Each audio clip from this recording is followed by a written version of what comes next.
आप सबको मेरी प्यार भरी नमस्कार दोस्तों।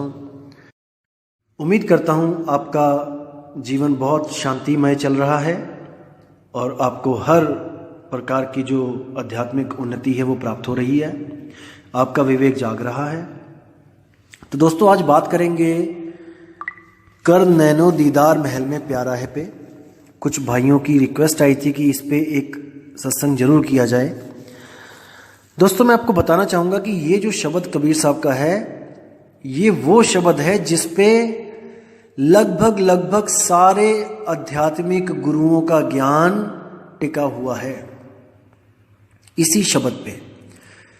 दूसरे शब्दों में कहूँगा जितनी भी दुकानें चल रही हैं संतों की, इसी शब्द के सहारे चल रही हैं। ये ऐसा शब्द है जिसमें चारों चालें जो मैंने बताई थी आपको कि चींटी की, मकड़ी की, मछली की और विहंगम चाल, चारों चालों का जिक्र इसी एक शब्द में है दोस्तों। विवेक के द्वारा इसको अलग अलग आपने करना है, मैं आपकी केवल मदद करूंगा।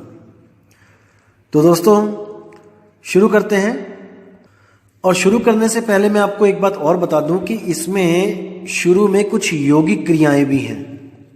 जो हमारे पुराने महर्षि जो योगी थे वो ये जो हैं क्रियाएं करवाते थे भक्ति शुरू करवाने के लिए, शरीर की उम्र बढ़ाने के लिए और ध्यान लगवाने के लिए। तो दोस्तों शुरू करेंगे। कर नैनो दीदार महल में प्यारा है, यानी कि हे जीव महल में दीदार करो, महल में प्यारा बैठा है।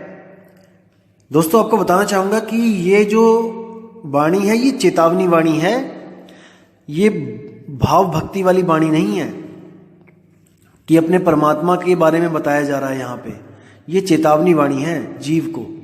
कहने का मतलब कि कबीर साहब ने जब देखा कि सब के सब जितने भी योगी सिद्ध तपी जपी सन्यासी हैं वो सब कहाँ कहाँ उलझ गए इस शरीर में, उन लोगों को डायरेक्ट मना ना करके कि आप ये मत करो, आप ये मत करो, उन्होंने इस शब्द की रचना कर डाली और सभी का ज्ञान उठा के इस शब्द में रच डाला। अब दोस्तों याद रखना कि इस शब्द में जो कुछ भी बोला जा रहा है कि करो, दोस्तों उसका मतलब है मत करो, क्योंकि ये चेतावनी वाणी है। जैसे कोई बच्चा है, उसको उसकी मां मना कर रही है कि बेटा गली में मत जाना, वहां पे कुत्ता खड़ा है काट लेगा। वो बच्चा नहीं माना और चला गया। अब उसको कुत्ते ने काटा तो रोता हुआ घर पे आया, तो मां क्या कह रही है, जा और जा गली में।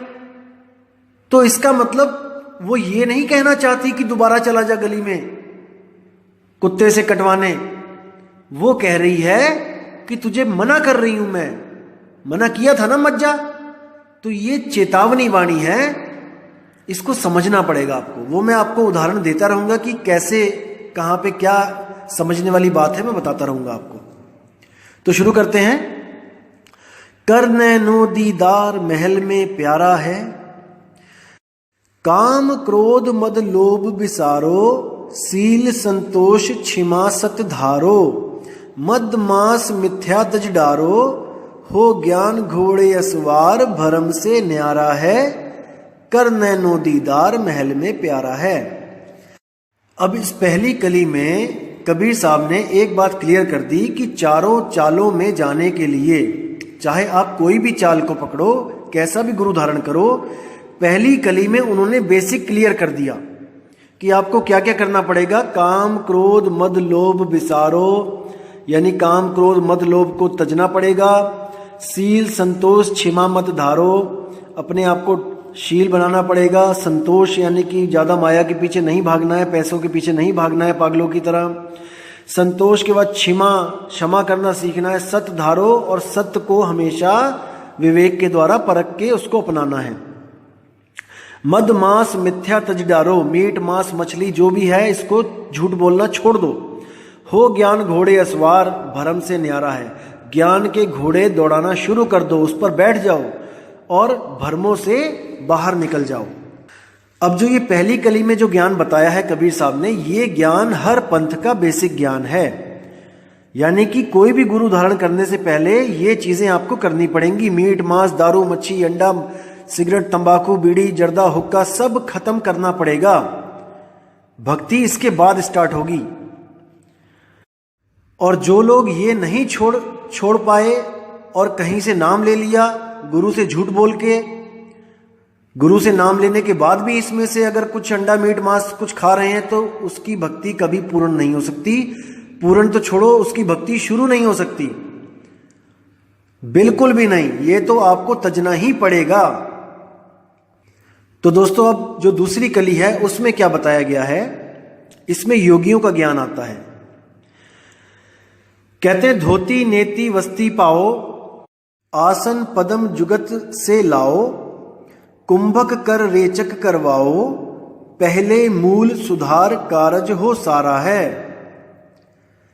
यानी कि इसमें बताया गया है कि सबसे पहले क्या करवाना है। जो योगी हैं वो क्या करवाते हैं, धोती नेति वस्ती करवाते हैं, आसन लगवाते हैं। ये जल क्रियाएं होती हैं। धोती में 3-4 उंगल जो चौड़ा कपड़ा होता है और 7-8 हाथ लंबा जो कपड़ा होता है, उसको पानी के साथ निगल लिया जाता है और कुछ देर के बाद उसको जैसे निगला है वैसे ही खींच के बाहर निकाल दिया जाता है और उसी के साथ पेट की जितनी भी गंदगी होती है वो बाहर आ जाती है। बस्ती में क्या होता है, बस्ती में गुदा द्वार से पानी को अंदर डाला जाता है और जो वहां पर मल जो जम गया होता है उसको उसी द्वार से बाहर निकाल दिया जाता है। और नेति में एक रेशम की डोर होती है जिसको योगी नाक में से डाल के गले से निकाल लेते हैं। पहले एक नाक के सुराख में डाला, गले से निकाला, फिर उसको खींच के आगे पीछे करके जो जितनी बलगम होती है जितनी भी गंदगी होती है उसको बाहर कर लेते हैं। फिर वही क्रिया दूसरी नाक से करते हैं। तो ये धोती नेति इसी योग क्रिया का एक अंग है। अब रेचक पूरक और कुंभक क्या होता है इसको समझेंगे। पूरक का अर्थ होता है श्वास लेना। जैसे ही हम श्वास लेते हैं अंदर को, वो पूरक कहलाता है। और रेचक का मतलब होता है श्वास छोड़ना। हम लोग जन्म से लेके मृत्यु तक पूरक और रेचक ही करते रहते हैं। यानी कि श्वास लेते हैं, श्वास छोड़ते हैं, श्वास लेते हैं, श्वास छोड़ते हैं। और श्वास लेने और श्वास छोड़ने के बीच में जो एक गैप होता है, जहां पे हम ना श्वास ले रहे हैं और ना छोड़ रहे हैं, जिसको ठहराव कहते हैं। जब हम ठहरते हैं श्वास लेने के बाद छोड़ने के बीच में, उसको कहते हैं कुंभक। और इसका अभ्यास कैसे किया जाता है, जैसे आप श्वास छोड़ें तो आप ऐसे छोड़ें कि छोड़ते ही जाएं, छोड़ते ही जाएं, छोड़ते ही जाएं जब तक सारी सांस खाली ना हो जाए। छोड़ते रहें। जब आप छोड़ देंगे तो वहां पर आप रुक जाइए, श्वास मत लीजिए, थोड़ी देर रुकिए और जब लगे कि अब नहीं रुक पा रहा हूं तब श्वास ऐसे लीजिए कि पूरा अंदर तक भर लीजिए, लगातार एक ही बार में। जब आप और सांस ना ले पाओ वहां तक इसको पूरा भर लो और फिर एक गैप दो, श्वास मत छोड़ो। और जब लगे कि अब श्वास छोड़नी ही पड़ेगी तब फिर ऐसे श्वास छोड़ो कि लगातार छोड़ते ही चले जाओ। तो ऐसे ही ये क्रिया करते जाओगे तो रेचक कुंभक पूरक में आप माहिर होते जाओगे। आपका शरीर स्वस्थ होता जाएगा, आपकी आयु लंबी होती जाएगी और आपके अंदर जितने भी वायु के विकार हैं वो सब के सब इसके द्वारा ठीक हो जाएंगे। तो ये हो गया योगियों का योग। अब कुछ गुरु ऐसे भी हैं जो इसको बताएंगे भी नहीं आपको। जब ये वचन पढ़ेंगे, कर नैनो दीदार महल में प्यारा है, इस लाइन को जल्दी जल्दी बोल के इसका अर्थ भी नहीं करेंगे, क्योंकि जनता ये ना पूछ ले कि गुरुजी आपने पहली पौड़ी तो छोड़ ही दी, आपने ये सब तो हमें कराया ही नहीं, आप सीधे दूसरी पौड़ी पे कैसे चढ़ गए। जैसे कई पंथ सीधे त्रिकुटी से चढ़ना शुरू करते हैं तो उनपे तो ऑब्जेक्शन उठा देते हैं ये ऐसे गुरु कि भाई नीचे से क्यों नहीं स्टार्ट कर रहे हो, ये पौड़ियां क्यों छोड़ दी। अपनी बार में इस पौड़ी को छोड़ देते हैं क्योंकि कोई पूछने वाला नहीं है। इनको संगत थोड़ी नहीं पूछेगी गुरु से। ये तो क्रॉस क्वेश्चनिंग हम जैसे लोग करेंगे कि भाई जब करना है तो पूरा करो, वरना जहां मर्जी से शुरू कर दो। तो इसको समझना है, विवेक के द्वारा इनकी चालाकी को पकड़ना है दोस्तों। अब आगे क्या कहते हैं, मूल कमल दल चतुर बखानो, कलिंग जाप लाल रंग मानो, देव गणेश तह रूपा थानो, रिद सिद्ध चवर ढुलारा है। कि सबसे नीचे जो मूल कमल है वहां पर एक ऐसा कमल है जिसके 4 पंख हैं, 4 पंखुड़ियां हैं जिसकी, और वहां पे लाल रंग निशानी है वहां की, कि आपको लाल रंग महसूस होगा वहां पे। और वहां पर देव गणेश वहां पे बैठा है, और वो रोपा थानो यानी कि सुरती को आगे नहीं जाने दे रहा है। रिद्ध सिद्ध चमर दुलारा है, अगर वहां तक कोई सुरती पहुंचती भी है तो उसको रिद्धियों सिद्धियों के जाल में ये फंसा देता है, ताकि ये और ऊपर ना जा पाए, यहीं से भ्रमित होके फिर वापस नीचे गिर जाए। उसके आगे क्या बोला है, स्वाद चक्र शट दल विस्तारो, ब्रह्मा सावित्री रूप निहारो, उलट नागिनी का सिर मारो, तहां शब्द ओंकारा है। आगे जो स्वाद चक्र है वहां पर 6 कमल दल जो वहां पर है, उसमें ब्रह्मा और सावित्री के रूप को निहारो। वहां पे जो शक्ति है वो ब्रह्मा और सावित्री के रूप में काम कर रही है। जैसे गणेश जी की जो शक्ति है, जो चक्र है, उसका क्या काम है, उस चक्र का काम है आपके पेट में जितनी भी गंदगी है उस गंदगी को साफ करना। जैसे सबसे पहले गणेश को मनाया जाता है, आपने देखा होगा कोई भी पूजा पाठ होती है सबसे पहले गणेश की पूजा करवाई जाती है। उसका क्या राज है दोस्तों, अब हिंदू लोग तो गणेश की पूजा कर लेंगे, मुसलमान, अफ्रीकन, अमेरिकन, जापानीज ये तो गणेश की पूजा नहीं करते हैं, तो यानी कि इनकी सारी पूजा बेकाम है, वो सफल ही नहीं हुई, क्योंकि बिना गणेश की पूजा करे कोई पूजा सफल ही नहीं होती है। तो दोस्तों ये वो पूजा नहीं है जो आप सोच रहे हो कि थाली घुमाएंगे आरती लगाएंगे, नहीं।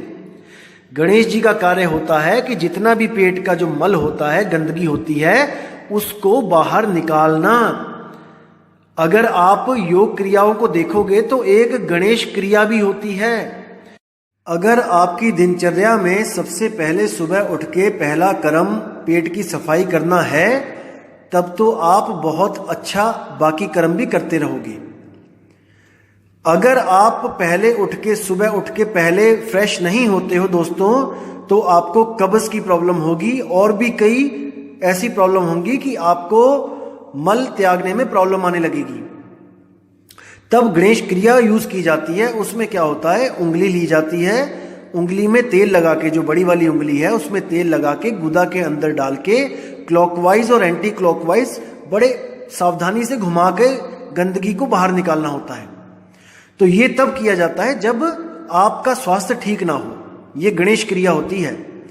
तो बाकी जितने पाकिस्तानी हैं, अमेरिकन हैं, ये लोग हैं, ये गणेश को कैसे मनाएंगे भाई? सुबह सुबह जाके फ्रेश होना ही गणेश को मनाना कहलाया जाता है। थालियां लेके घुमाना नहीं, या कोई कलिंग जाप नहीं। गणेश मनाना यानी कि सुबह उठ के सबसे पहले अपना पेट साफ करना, ताकि बाकी के जितने भी कर्म है, जितनी भी पूजा है, जैसे पेट पूजा है, कर्म ही पूजा है, बाकी सारे कर्म इस गणेश क्रिया के, इस मल त्यागने के बाद करने हैं। तब आपका स्वास्थ्य एकदम ठीक रहेगा। तो बाहर के जितने भी लोग हैं वो सुबह फ्रेश होके गणेश को मनाते हैं, ताकि उनके बाकी काम सफल हो जाएं। नहीं तो सारा ध्यान यहीं पे फंसा रहेगा कि आज मैं सुबह गया ही नहीं।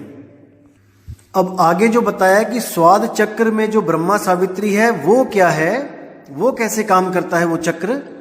ब्रह्मा सावित्री ही वो चक्र है जिससे शादी के बाद संतान उत्पत्ति होती है। ब्रह्मा बीज डालता है कहां पर? खेत में, और वहां से सृष्टि का विस्तार करता है, गर्भ में बच्चा पैदा करता है। और वहां का मंत्र बताया गया है ओमकार, ओंकारा। आगे कहते हैं नाभि अष्ट कमल दल साजा, श्वेत सिंहासन विष्णु विराजा, हिरिंग जाप तासु मुख गाजा, लक्ष्मी शिव आधारा है। अब यहां बताया गया है कि नाभि में 8 पत्तों का कमल है, और वहां के जो धनी हैं वो विष्णु जी हैं। और उनका क्या कार्य है कि जो भी बच्चा गर्भ में ब्रह्मा जी ने पैदा किया है उसको अंदर ही अंदर खाना पीना पहुंचाना। आपने देखा होगा बच्चे के नाभि से माँ के शरीर को जोड़ दिया जाता है। जब वो गर्भ में होता है 9 महीने तक, तो उसका खाने पीने का सारा इंतजाम विष्णु जी करते हैं। और जब वो बच्चा बाहर आ जाता है तो उसको काट दिया जाता है, उसकी जो नाड़ी होती है, और वो जो खाना खाता है वो भी डायरेक्ट पेट में जाता है नाभि के पास, और वहां से ही उसका रस निकाला जाता है। जो कुछ भी वो खाता है वो सारा कार्य विष्णु जी का है। और वहां का जो जाप है, जो लोग योगी वहां का जाप करते हैं, वहां सिद्धियां जो प्राप्त करते हैं, वो हीरिंग जाप है वहां पे। और इसका जो आधार है वो शिव आधारा, यानी कि हृदय कमल से सारी पावर वो लेता है। अब आगे चलते हैं, आगे क्या बोलते हैं? 12 कमल हृदय के माही, जंग गौर शिव ध्यान लगाही, सोहंग शब्द तहां धुन छाई, गण करे जय जयकारा है। अब आगे जो हृदय कमल है वहां पर 12 पत्तों का जो है वहां पे कमल है, और वो स्थान है शिव और पार्वती का। अब वहां पर उनका क्या कार्य होता है?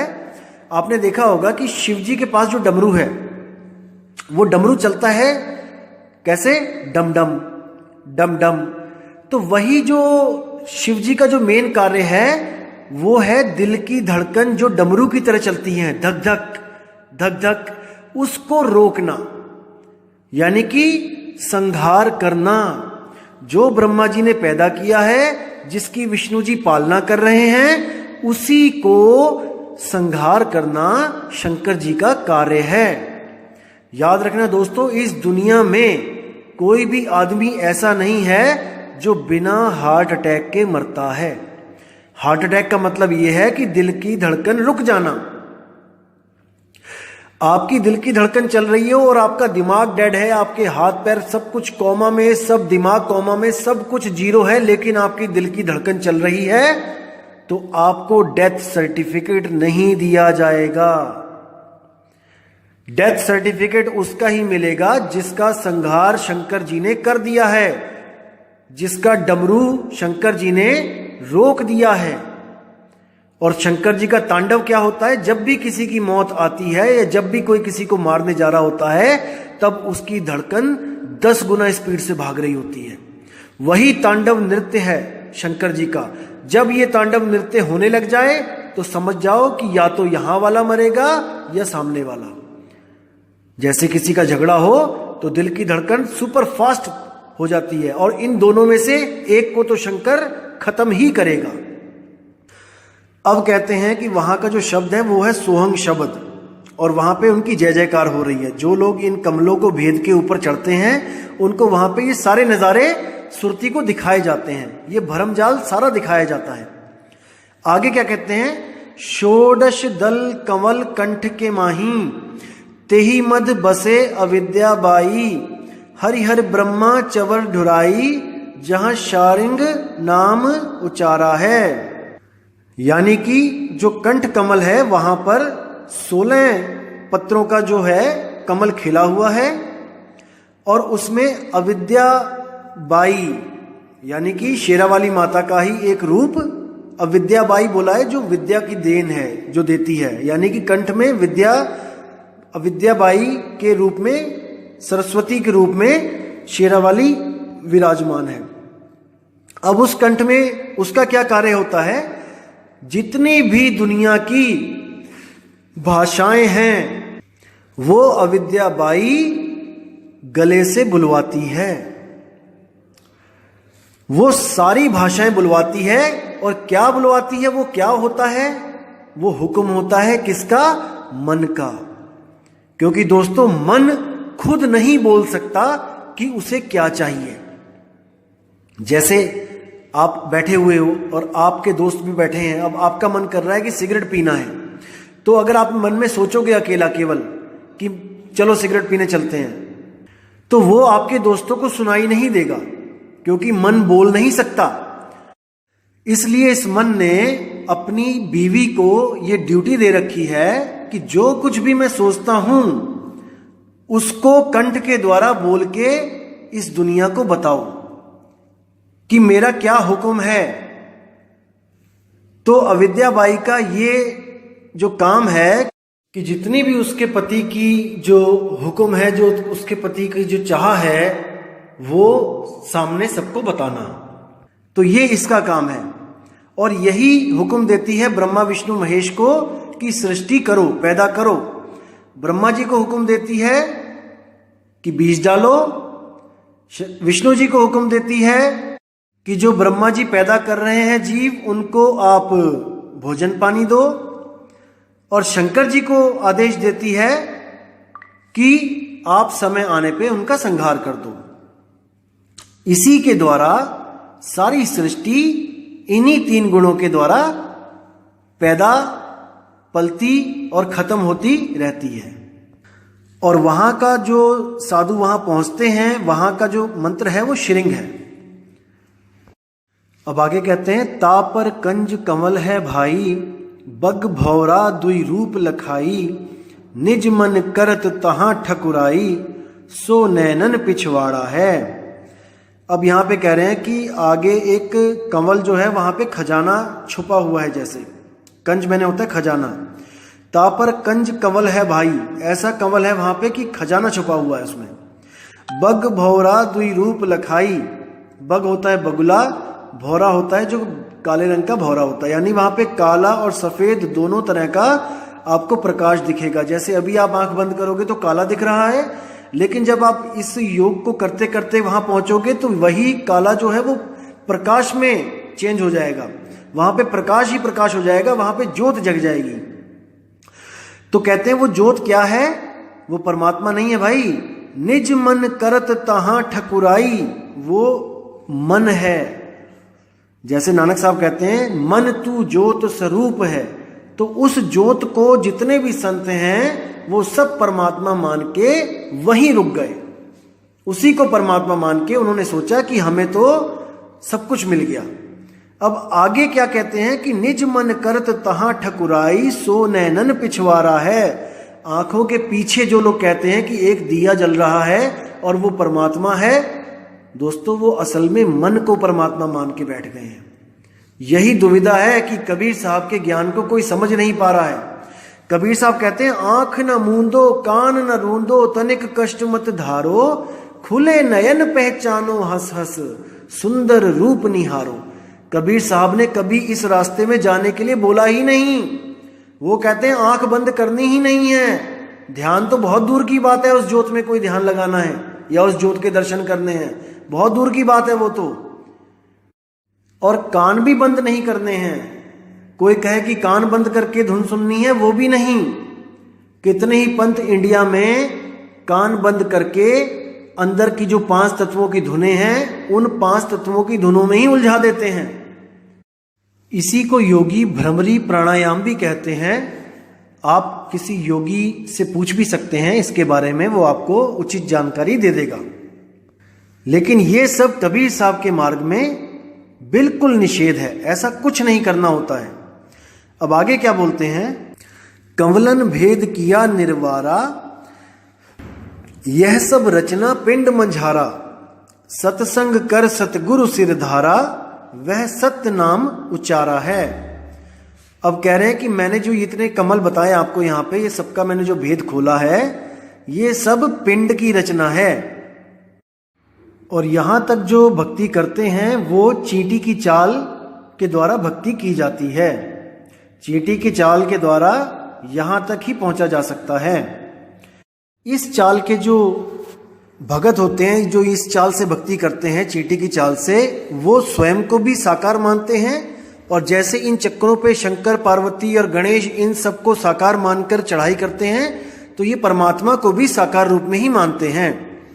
लेकिन इनको इतना तगड़ा भ्रम जो मन देता है, भुलावा देता है, ये समझ ही नहीं पाते कि इनके साथ क्या हो रहा है। दोस्तों काफ़ी लंबा है ये शब्द और काफ़ी टाइम हो जाएगा इसको बनाने में, काफ़ी लंबा हो जाएगा ये। तो मैं इसको 3 पार्ट में बनाऊंगा और मैं जल्दी ही पोस्ट करूंगा। जब तक आप इसको सुनिए और अपने विवेक को जगाइए। अब मैं आपसे विदा चाहूंगा दोस्तों। जय गुरु बंदी छोड़ वैराग साहिब, जय गुरु बंदी छोड़ मदन साहिब जी, जय जय गुरु बंदी छोड़ सतगुरु सत्य कबीर साहिब। आप सबकी सदा ही जय हो। साहिब बंदगी सत्य।